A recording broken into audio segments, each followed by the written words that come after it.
Good morning, violists.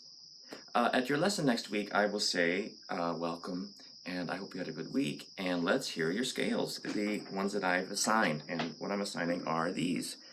And what you will say is, great, I'm so happy to play them for you because I watched the video and I learned them, and I can play them better now than I could before. So, your assignment, should you wish to take it, which you should choose to take it, and it won't self-destruct.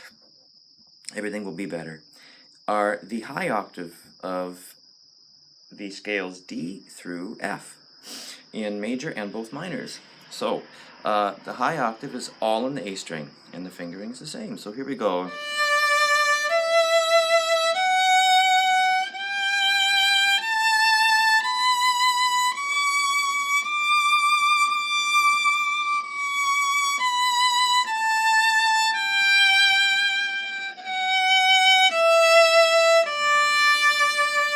That's D major, our good friend D major.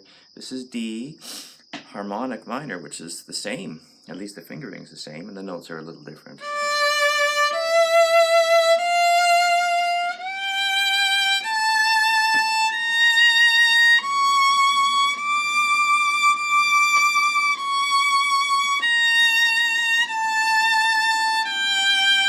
Boy, oh boy, is my mind thinking at this moment, because this is the hardest part.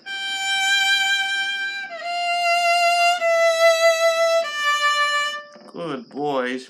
Oh, you did so well. I'm so proud of you. But they had a good mind looking out for them. Melodic minor.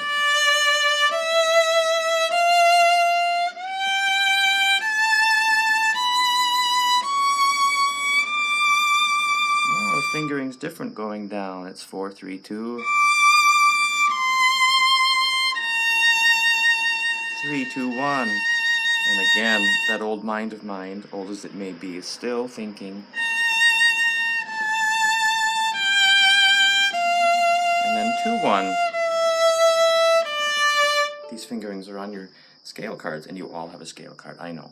If you didn't, you'd let me know. All right, so here's how you're going to practice them. The shifts are always the hardest, especially the downward shifts. So level one is we're going from third position, if we're doing D major that is, third position, to seventh position, 4, 5, 6, no, to 6. We're going from third to sixth position. We're shifting from the third finger to the 1, so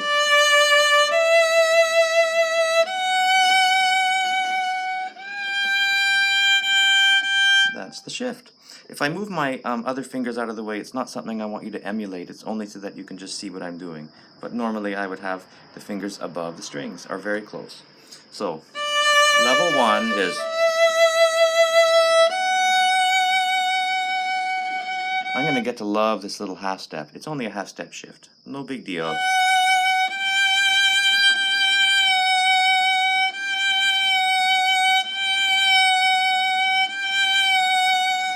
Half steps are babies, and we should love them as such, as we should love all babies. They're little, and they're tiny, and they don't need much care. Just a little bit of love. No, I take that back. They actually do need a lot of care. It's a great danger that they'll die, even if you leave them in a room alone for a few minutes. Just keeping them alive. Yeah, they do take a lot of care. They're very small, and they're nothing to be worried about. Half steps, that is.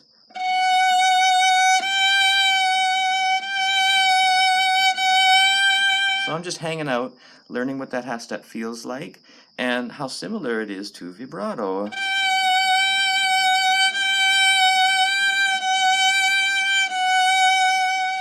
About half the shifts you'll do as a viola player are going to be half steps, so it's worth getting to know them and to love them. So here we go. That's level 1. Okay.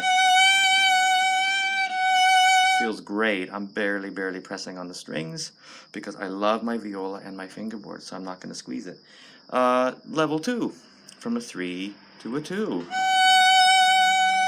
The 2 is going to be the shifting finger, so it's going to be loose and ready.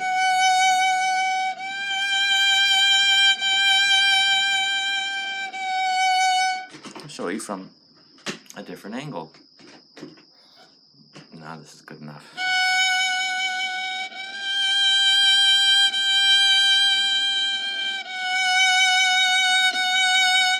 been splitting bows for all the shifts, but I'll try doing it within one bow, the shift.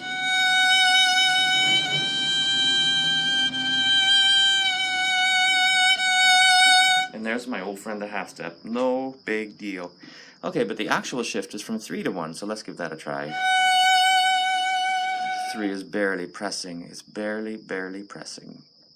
First finger is the one to shift, so it's ready. Mine says first finger, you're up. And the first finger says, got it. Here we go. Notice I slow my bow down, and I just sort of slow down time for this precious little moment. Now I know that the downward shift is the trickiest one, so I'm just going to sort of back up a couple levels.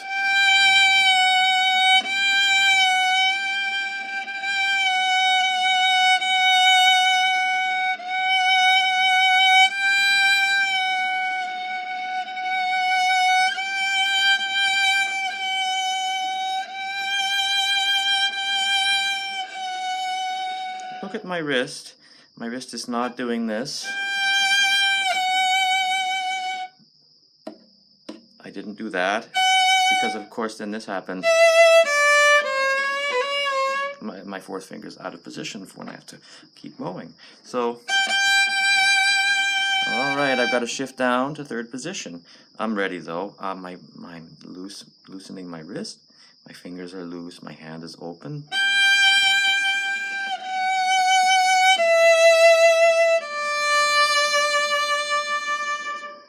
Okay. If this happens to you, you feel that you run out of room and you have to change the position of your arm after shifting, then your arm wasn't in the right place to begin with. So you should start from the top of the scale and figure out exactly where the arm needs to be. You shouldn't put it too far under. That doesn't feel good and it's not necessary. And if it's too far the other way, your hand will be out of position. So we find what is exactly right. And I'm rocking my arm because I love my arm and my shoulder. So I'm rocking them, keeping my thumb in the saddle. Whenever possible, keep your thumb in the saddle. Only bring it out if it's absolutely necessary. Okay, here we are. That's where my arm kind of needs to be for me to be comfortable up there. Now if I was to do the next scale up, E flat, it might have to move 6 millimeters, but not very much.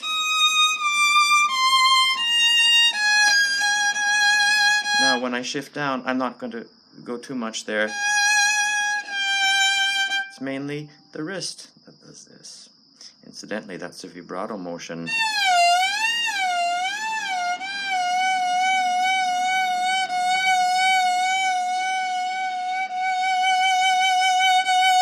Vibrato and shifting are cousins, and they're cousins who love each other. Okay, please remember, this is an assignment. Think of me like your English teacher or your theory teacher who passes you a piece of paper and says, do this by next class. And you do it. You don't give it back and say, but I'd rather do this other thing. So this is what you should do. I will ask for it at your next lesson. And you will all practice it and it will be wonderful. So,